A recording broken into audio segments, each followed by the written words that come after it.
Hello students, welcome to my YouTube channel the mission 24/7। Dear students, जैसा कि आप सभी को पता होगा कि इंडियन नेवी ट्रेड्समैन मेट का वेस्टर्न नेवल कमांड का डॉक्यूमेंट वेरिफिकेशन लेटर सभी को स्पीड पोस्ट से भेज दिया गया है। और वैसे स्टूडेंट जिनको स्पीड पोस्ट से नहीं मिला है और फर्स्ट में उनका प्रेफरेंस वेस्टर्न नेवल कमांड रहा है, लेकिन अभी तक उन तक लेटर नहीं पहुंचा है, तो 1 से 2 दिन तक वेट कर लें, उन तक भी लेटर पहुंच जाएगा। क्योंकि जितने भी वेस्टर्न नेवल कमांड में जितने भी स्टूडेंट का सिलेक्शन हुआ है उन सभी को डिस्पैच कर दिया गया है। 1 से 2 दिन में सभी को मिल जाएंगे लेटर। अगर आपको नहीं मिले हैं तो आप अपने पोस्ट ऑफिस में पता करते रहिए। 1-2 दिन लेट तक आप आता है पोस्ट ऑफिस में, आपको मिल जाएगा। आपको एक और चीज़ जानकारी इसमें ध्यान रखने योग्य है कि इसमें कोई भी ईमेल नहीं मिल रहा है। जैसे कि आप देखे होंगे कि साउथर्न में आपको मेल मिल रहा था, इसमें इस प्रकार की कोई भी मेल नहीं मिल रहा है। डायरेक्ट स्पीड पोस्ट से आपका जो भी एड्रेस गिवन है फॉर्म में, उस एड्रेस पे भेज दिया जा रहा है। तो चलिए हम उसी डॉक्यूमेंट वेरिफिकेशन लेटर को देखेंगे कि आखिर इसमें जितने भी मेडिकल फॉर्म, अटेस्टेशन फॉर्म या करेक्टर सर्टिफिकेट या अदर जितने भी इसेंशियल जो भी इंफॉर्मेशन भरने हैं उसको हम किस तरह से भरेंगे, इन सभी के बारे में हम एक एक करके जानकारी प्राप्त करते हैं। तो चलिए एक एक पॉइंट करके हम सभी को देखते हैं कि क्या कह रहा है। अगर आप हमारे चैनल पे पहली बार विजिट कर रहे हैं तो प्लीज़ चैनल को सब्सक्राइब कर लीजिए। वीडियो अच्छा लगता है तो वीडियो को लाइक कर लीजिए और अपने फ्रेंड्स के साथ शेयर कर लीजिए। चलिए शुरू करते हैं, एक एक करके हम सभी पॉइंट को देख लेंगे। सबसे फर्स्ट में देखिए, you are hereby intimated that based on Indian navy CET TMM 01/2021 you have been provisionally selected for appointment to the post of tradesman mate in establishment under headquarter WNC headquarter HQ WNC का मतलब है headquarter western naval command. You are hereby directed to report at this headquarter western naval command tiger gate.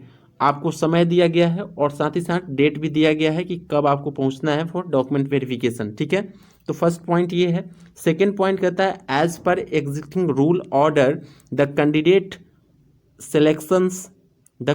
selected for appointment to the tradesman mate required to undergo medical examination by competent medical authority on his district। यहाँ clear कर रहा है कि आपके अपने district में जो भी सिविल सर्जन होंगे या डिस्ट्रिक्ट मेडिकल ऑफिसर होंगे या medical officer of equivalent status, यानी कि उसके इक्विवेलेंट जो भी ऑफिसर होंगे उनसे आपको मेडिकल सर्टिफिकेट वहाँ पे देना पड़ेगा। थर्ड नंबर पॉइंट कहता है, you are requested to carry the following documents in original along with 2 photocopy set for verification. तो आपको ओरिजिनल ले जाना है और साथ ही साथ 2 फोटोकॉपी भी करवा के ले जाना है प्रति डॉक्यूमेंट का। ठीक है, जितने भी आपके पास डॉक्यूमेंट होंगे, चाहे इसमें अटेस्टेशन फॉर्म ही क्यों ना आया है, मेडिकल फॉर्म ही क्यों नहीं आया है, उसको बनवा के सभी को आपको 2 सेट करवा लेना है फोटोकॉपी। ठीक है, क्या क्या मांग रहा है। सबसे पहला है copy of admit card issue for online exam. तो ऑनलाइन एग्जामिनेशन के समय आपको जो भी एडमिट कार्ड इशू किए गए थे उस एडमिट कार्ड को ले जाना है और उसका फोटो कॉपी भी 2 करा लेना है। 5 लेटेस्ट फोटोग्राफ आपके पास होना चाहिए, पासपोर्ट साइज फोटो कह रहा है। Proof of date of birth में आपके पास मैट्रिकुलेशन का जो भी सर्टिफिकेट होगा उसको लेकर जाइएगा।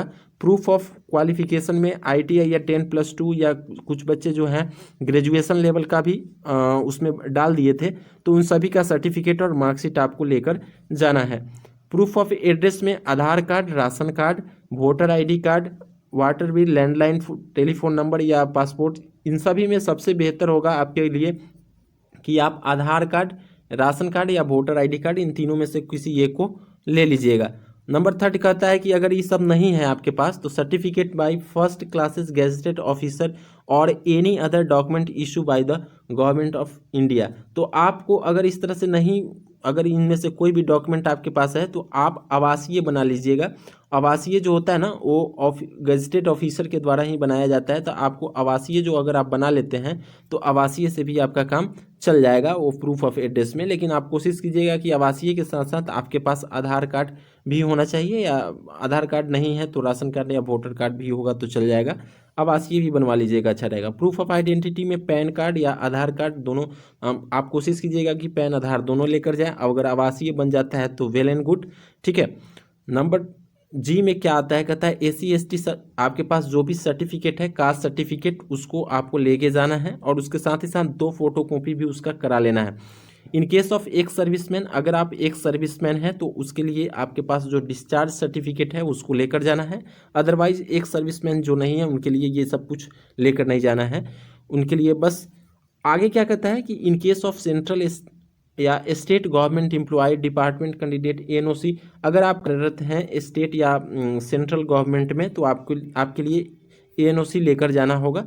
ठीक है। Any other documents mention in application submit during online तो अगर कोई भी डॉक्यूमेंट, एनी अदर डॉक्यूमेंट, दूसरा कोई भी डॉक्यूमेंट, अगर आप इसेंशियल क्वालिफिकेशन में अगर कुछ एक्स्ट्रा डाले हैं, कुछ बच्चे कंप्यूटर का डाले हैं, कुछ ग्रेजुएशन का डाले हैं, कुछ एमए का डाले हैं, ठीक है ना, तो वे सभी आपको लेकर जाना है जो आप ऑनलाइन एप्लीकेशन में डाले हैं। ठीक है, उसके अकॉर्डिंग ही in additional of the above documents you are requested to submit the following forms. आपको इस ऊपर जितने भी बताए गए हैं फॉर्म, ठीक है, उन सभी के अलावे ऊपर जितने भी फॉर्म आपको बताया है, SC ST चाहे प्रूफ ऑफ आइडेंटिटी, वो सब मार्कशीट वगैरह, उसके अलावे नीचे जो दिया गया है ये एडिशनल आपको सबमिट करने हैं।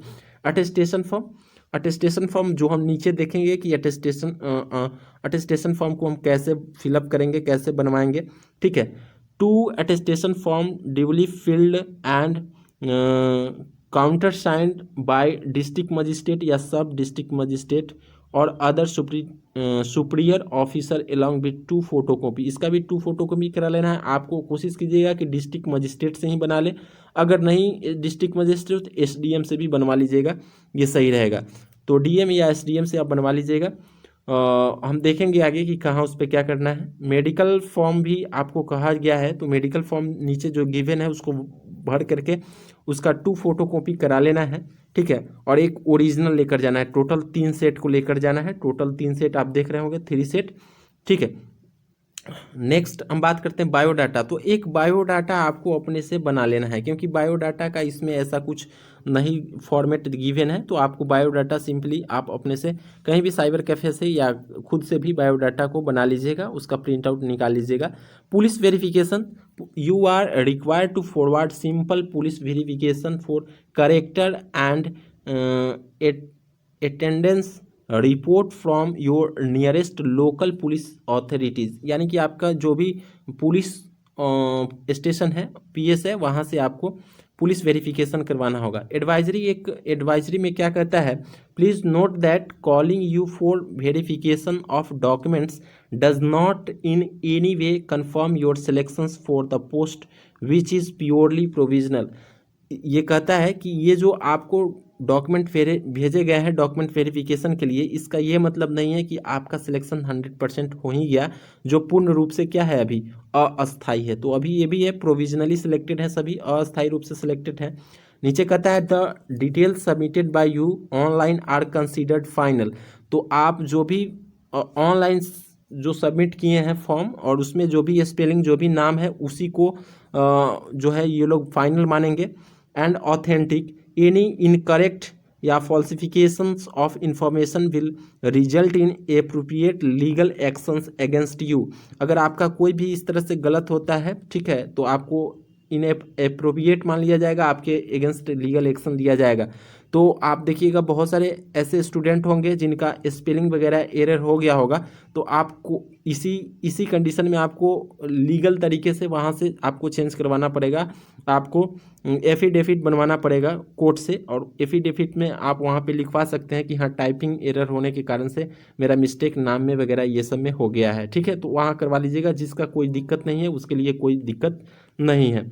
नीचे कहता है your selection is provisionally subject to the verification of essential qualification caste and non criminal OBC वगैरह, ये सब सर्टिफिकेट की बात कर रहा है। ये आपका सिलेक्शन अभी प्रोविजनल है और ये डिपेंड करता है आपके वेरिफिकेशन पर। जो भी इसेंशियल क्वालिफिकेशन कास्ट वगैरह है, इन सभी के वेरिफिकेशन के बाद ही आपका जो है कंफर्मेशन होगा सिलेक्शन का। ठीक है, अब हम बात करते हैं मेडिकल फॉर्म के बारे में कि मेडिकल फॉर्म को हम कैसे सबमिट करेंगे।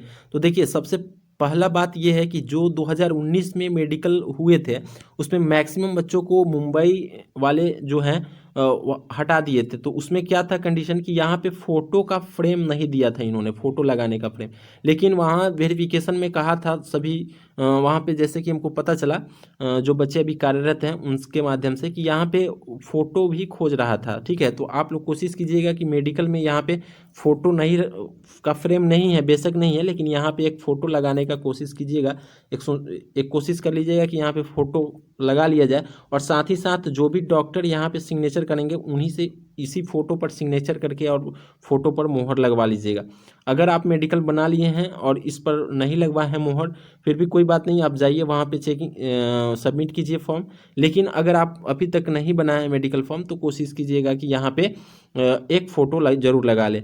कैसे भरना है? हियर बाय आई देखिए कैसे बनेंगे। I hear by certify that I have examined Shrimati या कुमार, आपका अपना नाम लिखना है। यहाँ पे आप अपना नेम लिख लीजिएगा, जो भी आपका नाम, ठीक है। और उसके बाद में यहाँ पे आप क्या कीजिएगा कि सन ऑफ दे दीजिएगा। चूंकि इसमें सन ऑफ नहीं है तो कोशिश कीजिएगा कि इसमें सन ऑफ दे दें। यहाँ पे नेम दे दें आपका, और सन ऑफ आपके पेरेंट का नाम दे दीजिएगा। उसके बाद में इन नेवी एज, यहाँ पे अपने पोस्ट का नाम लिखिएगा। जैसे कि पोस्ट का नाम है ट्रेड्समैन, तो यहाँ पे लिख लेना है ट्रेड्समैन। ठीक है, यहाँ पे लिखना है ट्रेड्समैन मेट, ट्रेड्समैन मेट यहाँ पे लिखाएगा ट्रेड्समैन में। तो सबसे ऊपर अपना नाम, उसके बाद में फादर्स नेम, सन ऑफ करके, उसके बाद में इस वाले कॉलम में आपको लिखना है ट्रेड्समैन मेट। नीचे में आपको कुछ और दूसरा कुछ नहीं भरना है। उसके बाद में आपका जो उम्र है, उम्र आपको यहाँ पे फिल करना है। जैसे मान लीजिए कि आपका उम्र 24 है तो वहाँ यहाँ पे 24 कर लेना है, और यहाँ पे भी 24 भर लेना है।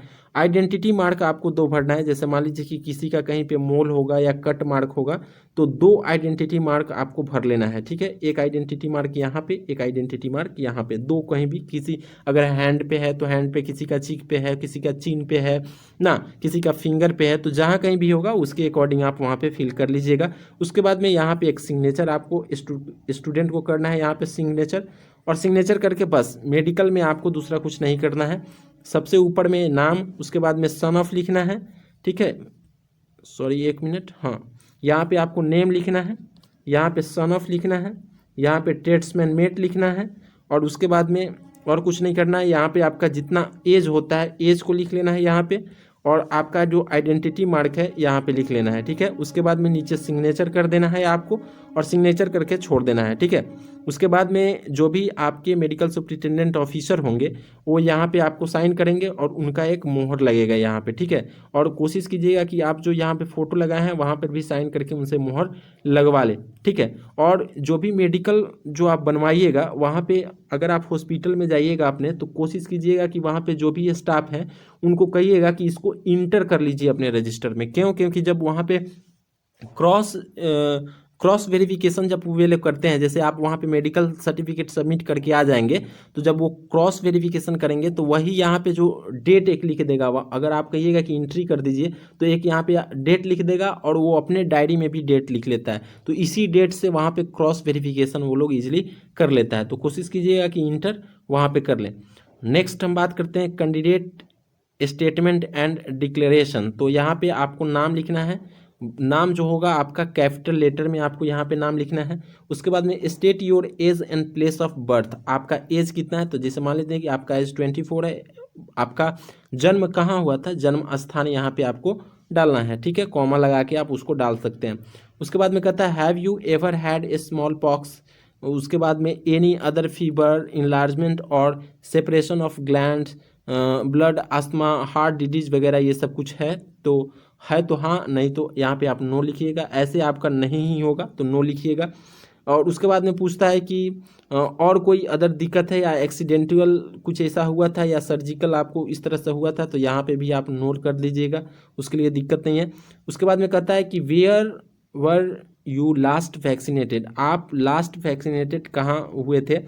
ठीक है, तो आप उस जगह का नाम दे दीजिएगा। जैसा कि आप सभी पता होगा कि कोविड-19 का वैक्सीन आप सभी ने लिया ही होगा, तो उसका जो वैक्सीन लिए हैं उसका डेट दे दीजिएगा, कोविड-19 लिख दीजिएगा, और जहाँ पे लिए हैं, जिस जगह पे लिए हैं उस जगह का नाम आप लिख दीजिएगा। ठीक है, उसके बाद में नेक्स्ट देखिए, have you upon any other near relative have been affiliated with consumption उसके बाद में यह कुछ बीमारी है तो यहाँ भी आप नो कर दीजिए, कोई दिक्कत नहीं है।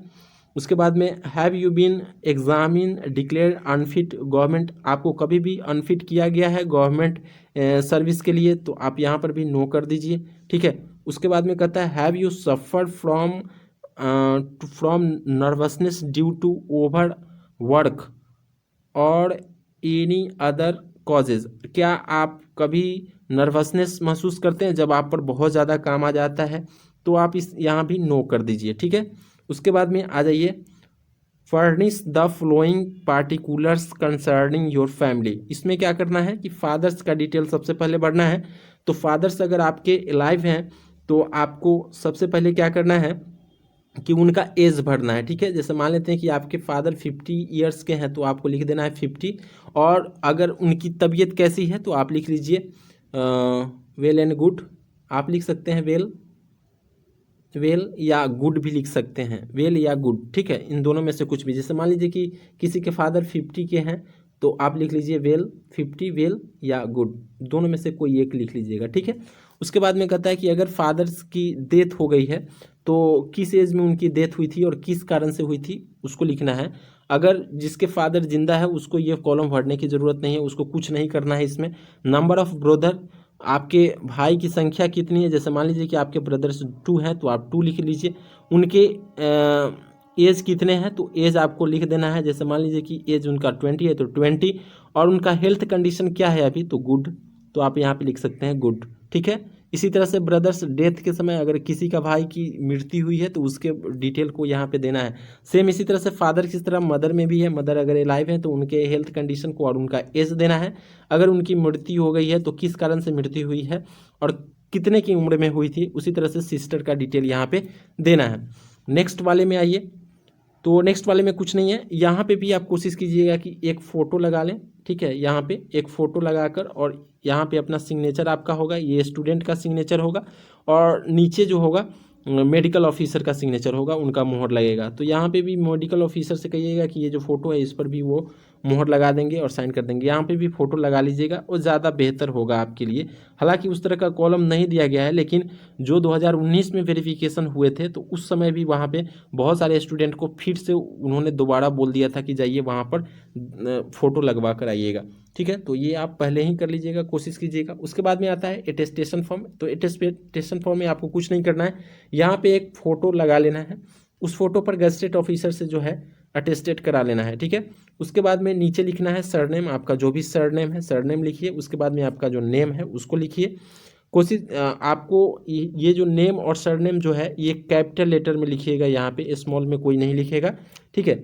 तो आपका एड्रेस क्या है, अभी प्रेजेंट एड्रेस क्या है उस एड्रेस को दीजिएगा। उसके बाद में होम एड्रेस क्या है, तो किसी किसी का सेम होता है तो सेम लिखना है, कि अगर आपका होम और प्रेजेंट दोनों अलग अलग है तो दोनों अलग अलग लिखिएगा, अगर सेम है तो सेम लिख दीजिएगा, ठीक है। उसके बाद में क्या कहता है द पार्टिकुलर्स ऑफ प्लेस, आप 15 देखते हैं क्या कहता है।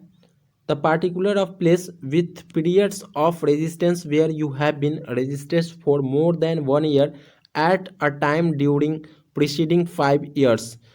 In case of stay abroad, particulars of the place where you have registered for more than 1 year attending the age of 21 should be given। कहता है कि आप जो है 21 साल तक के होने से पिछले 5 साल तक का आपका डिटेल देना है, जहाँ भी आप 1 साल से ज़्यादा रहे हैं। यानी कि मान लीजिए कि अगर आप पढ़ाई लिखाई के सिलसिले में ही कहीं रहे हैं तो कब वहाँ गए, कब से कब तक रहें, ठीक है, वहाँ का एड्रेस क्या था, ठीक है। उसके बाद में कहता है name of head quarters of the place mentions in the preceding column. तो आपको कुछ नहीं है, डिस्ट्रिक्ट का नाम लिखना है, डिस्ट्रिक्ट हेड क्वार्टर आपको इस तरह से लिख देना है जिस डिस्ट्रिक्ट में आपका बिलोंग करते हैं। उसके बाद में नीचे आ जाइए, name, nationality, place of birth, ये सब लिखना है। तो सबसे पहले फादर्स का आपको नाम लिखना है यहाँ पे, ठीक है। उसके बाद में नेशनैलिटी, डोमिसाइल, तो जैसे मान लीजिए कि इंडियन, तो इंडियन, इसमें इंडियन लिखना है, ठीक है।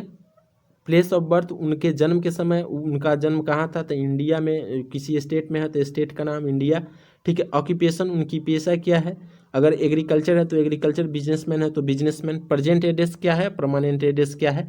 इसी तरह से मदर का, वाइफ का, हस्बैंड का, ब्रदर का, सिस्टर का, इन सभी का एक एक करके आपको डिटेल की जानकारी देनी है। सन और डाउटर, तो जिनकी शादी हो गई है, सन और डाउटर है, उनको ये डिटेल पढ़नी है। जिनको नहीं है उनको ये डिटेल नहीं पढ़नी है, कॉलम को खाली कर देना है। उसके बाद में आ गया आपको अपने बारे में डिटेल भरनी है। नेशनलिटी क्या है, तो इंडियन है तो इंडियन भरना है। डेट ऑफ बर्थ यहाँ पे भरना है। प्रेजेंट एज क्या हो रहा है, मैट्रिकुलेशन के समय आपका एज क्या था उसको भरना है। Place of birth, district, state, जहाँ आपका जन्म हुआ वो जगह कहाँ, कौन सा है, किस स्टेट में है, किस डिस्ट्रिक्ट में है, उसके बारे में भरना है। District and state which you belongs, कहाँ से आप बिलोंग करते हैं, किस डिस्ट्रिक्ट से, वहाँ पे आपको भरना है। District, state which your fathers originally belong, आपके पिताजी किस डिस्ट्रिक्ट से बिलोंग करते हैं उस डिस्ट्रिक्ट का नाम भरना है। योर रिलीजन क्या है, हिंदू है, मुस्लिम है, क्रिश्चियन है, ये सभी भरना है। Are you a member of SC ST, क्या आप SC ST हैं, यस तो यस, नहीं तो नहीं। ठीक है, यस नो में आपको देना है। अगर आप SC ST हैं तो यस, अदरवाइज नहीं है, OBC या जनरल वगैरह हैं तो नो भरना है। ठीक है, educational qualification showing place of education with years in school and colleges since 15 years of age, आपके 15 साल के उम्र से आप किस कॉलेज में आपका एडमिशन हुआ, आप किस कॉलेज में पढ़े हैं। डेट ऑफ एंट्री, उसका डेट ऑफ एंट्री क्या है, वहाँ से कब हटे हैं, एग्जामिनेशन पास आप हुए हैं या नहीं हुए हैं। ठीक है, उसके बारे में आपको यहाँ पे डिटेल जानकारी प्राप्त करें। जैसे मान लीजिए कि अगर आप मैट्रिकुलेशन का भरते हैं, 10th का अगर आप भरते हैं तो आप 10th में एंट्री कब किए थे उसका डेट, वहाँ से आपको छुट्टी कब मिली, वहाँ से यानी आप पास कब किए। अगर आप एग्जामिनेशन पास है तो यहाँ पे आप लिख सकते हैं एग्जामिनेशन पास्ड। ठीक है, next, holding any time to appointment under the central और स्टेट गवर्नमेंट, तो ये उनके लिए है जो कभी सेंट्रल या स्टेट गवर्नमेंट में कार्यरत थे किसी एम्प्लॉय के रूप में, उनके लिए ये फील्ड भरना है। अगर आप नहीं थे तो आपको ये सब भरने की ज़रूरत नहीं है। आप नेक्स्ट आ जाइएगा। नेक्स्ट कहता है have you ever been arrested, क्या आप कभी अरेस्ट हुए हैं, तो नहीं, नो कर दीजिएगा आप लोग। हैव यू एवर बीन प्रोस्टिक्यूटेड, क्या आपको कभी गवाही के लिए इस तरह से किया गया, तो नहीं, आप इसमें भी नो भर दीजिएगा। Have you ever kept under detention, क्या आपको कभी डिटेंशन के अंदर रखा गया है, यानी पूछताछ वगैरह ये सब। Have you ever been bonds down, क्या आप पर कभी जुर्माना हुआ है, फाइन हुआ है। ठीक है, कभी आपको लॉकअप में रखा गया है इस तरह से, तो नहीं, ये सभी नहीं कर दीजिएगा आप लोग। Have you ever been convicted by court law for any offences, क्या आपको कोर्ट के द्वारा कभी इस तरह से किसी ऑफेंसेस के लिए विक्टिम ठहराया गया है, तो नहीं, तो इसके लिए भी नो भर दीजिएगा। Have you ever been debarred from any examination restricted by any university और एनी अदर एग्जाम, क्या आपको कभी एग्जाम से, किसी एग्जाम से निष्कासित किया गया है, तो नहीं भर दीजिएगा। Have you ever been debarred disqualified by public service commission staff section commission, क्या आपको कभी BPSC UPSC या SSC से कभी आपको निष्कासित किया गया एग्जाम से, तो नहीं भर देना है। In case of any pending against you university और other educational authority institution at the time of filing of the attestation form, क्या आपके पास कोई भी पेंडिंग केस अभी चल रहा है, ठीक है, तो उसके बारे में अगर है तो हाँ, नहीं तो नहीं। Whether discharge explained withdraw from training institution under government और अदरवाइज, ठीक है, तो इसमें भी आपको नो कर देना है। उसके बाद में इसी तरह से अगर आप ऊपर के किसी भी कंडीशन में जो नो करते आए हैं, अगर आप यस करते हैं तो उसका आपको रीज़न देना पड़ेगा कि हाँ किसके कारण से आपको रीज़न हुआ है। नेम ऑफ 2 रिस्पॉन्सिबल पर्सन्स इन, आपके लोकेशन में, आपके घर के एड्रेस आसपास में कोई भी 2 पर्सन्स का नाम आपको दे देना है, रिस्पॉन्सिबल पर्सन, उसका एड्रेस भी आपको दे देना है। कैंडिडेट का यहाँ पे सिग्नेचर होगा और यहाँ पे डेट दिया जाएगा और प्लेस आप डाल देंगे अपने से। उसके बाद में आ जाइए आइडेंटिटी की certificate to be signed by any one of the following, जो आपको नीचे दिए गए हैं उनमें से किसी एक के द्वारा आपको सर्टिफिकेट ये साइन करवाना है। सबसे पहले कहता है गैजेटेड ऑफिसर ऑफ सेंट्रल और स्टेट गवर्नमेंट, स्टेट गवर्नमेंट या सेंट्रल गवर्नमेंट में जो भी गैजेटेड ऑफिसर होते हैं, राजपत्रित अधिकारी उनसे आपको सिग्नेचर कराना है। एमपी या एमएलए जो आपके क्षेत्र के एमपी या एमएलए हैं उनसे आप साइन करवा सकते हैं, या सब डिवीज़न एसडीएम या एसडीओ से आप साइन करवा सकते हैं, तहसीलदार से आप साइन करवा सकते हैं, या आपने हेड मास्टर से या प्रिंसिपल से साइन करवा सकते हैं, स्कूल कॉलेज या इंस्टीट्यूशन से, बीडीओ से आप साइन करवा सकते हैं, या पंचायत इंस्पेक्टर से आप साइन करवा सकते हैं। तो ये टोटल यहाँ पे 7 है। इन 7 में से किसी एक से भी आप साइन करवा सकते हैं। सर्टिफाइड यहाँ पे आपको भरना है। सर्टिफाइड आपका अपना नाम होना चाहिए, उसके बाद में पिताजी का नाम, उसके बाद में आपका एज क्या है, ठीक है, यहाँ पे लास्ट, हाँ, आपको कितना दिन से जाना जा रहा है, यानी कि आपको एज और मंथ के साथ भर देना है, डेट और प्लेस, और यहाँ पे सिग्नेचर जो होगा, जो ऊपर दिए गए थे, जितने भी 7 ये नाम दिए गए हैं, इन 7 नाम में से किसी एक का भी नाम करना है। तो इसमें आपको भरने के लिए बस आपका नाम है और पिताजी का नाम है, बस इतना भर के आपको छोड़ देना है, बाकी वे अपना काम कर लेंगे, ठीक है। उसके बाद में नीचे जो दिया गया है to be filled by office, ये ऑफिस के द्वारा भरा जाएगा, तो यहाँ पे आपको कुछ नहीं करना है। नीचे आ जाइए, फिर कैरेक्टर सर्टिफिकेट में भी उसी तरह से क्या करना है, आपका नाम लिखना है, उसके बाद में फादर्स नेम लिख देना है, उसके बाद में इसको इसी तरह से छोड़ देना है। उसके बाद में यहाँ पर भी आपको अपना नाम लिख देना है, ठीक है। और यहाँ पे जो भी सिग्नेचर होगा वे गैजेटेड ऑफिसर जो होंगे वे अपना सिग्नेचर और डेट वगैरह ये दे देंगे। इसी तरह से कैरेक्टर सर्टिफिकेट एक और सेम उसी तरह से बनवाना है, सेम इसी तरह से यहाँ पे भी आप अपना नाम और फादर्स नेम लिख कर छोड़ दीजिएगा, बाकी भी अपना काम कर लेंगे। यहाँ पे देखिए कहता है to be obtained from the head of the institutions where candidate study last. आप लास्ट में कहाँ पे पढ़े हैं, कहाँ पे आप शिक्षा ग्रहण किए हैं, वहाँ पे आपको उस इंस्टीट्यूशन से आपको ये सर्टिफिकेट बनवाना है, ठीक है। जैसे कि मान लीजिए कि कोई ग्रेजुएशन किया है, तो लास्ट में ग्रेजुएशन किया है, तो ग्रेजुएशन से किसी का लास्ट में आईटीआई है, तो आईटीआई से के कॉलेज से आपको ये सब करवा लेना है। किसी का एमए है, किसी का बीए है, तो आप जिस भी कॉलेज में लास्ट में आपको सबसे अंत में जो भी डिग्री है आप लगाए हैं इसमें, उसी कॉलेज से आपको ये सर्टिफिकेट बनवाना है। तो ठीक इसी तरह से यहाँ पे भी आपका अपना नाम और आपके पिताजी का नाम लिख देना है, और उसके बाद में इसको छोड़ देना है, ठीक है। उसके बाद में फिर यहाँ पे आपका अपना नाम फिर यहाँ पे आपको अपना नाम लिख लेना है यहाँ पे, और बाकी अदर ये सब जितने भी हैं ये सब आपको छोड़ देना है, ये सब कुछ भी नहीं भरना है आपको, ठीक है। ये सब कुछ भी नहीं भरना है। यहाँ पे क्या करेंगे, वे जो होंगे आपके प्रिंसिपल या उस स्कूल के जो भी हेड मास्टर होंगे वे यहाँ पे आपको साइन करेंगे, अपना प्लेस और डेट लिख लेंगे, ठीक है। उसके बाद में फिर इसको क्या करना है, एसडीएम से या डीएम से क्या करना है, अप्रूव करा लेना है। यहाँ पे एसडीएम या डीएम से अप्रूव करा लेना है। यानी कि देखिए यहाँ पे प्रिंसिपल से तो कराना ही है स्कूल के, साथ ही साथ इसी फॉर्म को आपको एसडीएम या एसडीओ से करा लेना है। तो ये रही टोटल जानकारी नेवी टेट्समैन से। वीडियो कैसा लगा, अगर कोई भी जानकारी इसमें स्किप हो गया है तो आप हमें कमेंट्स बॉक्स में ज़रूर बताइएगा। वीडियो कैसा लगा, अगर अच्छा लगा हो तो प्लीज़ वीडियो को लाइक कर लीजिए, चैनल को सब्सक्राइब लीजिए। थैंक्स फॉर वॉचिंग, मिलते हैं नेक्स्ट वीडियो में, तब तक के लिए बाय बाय।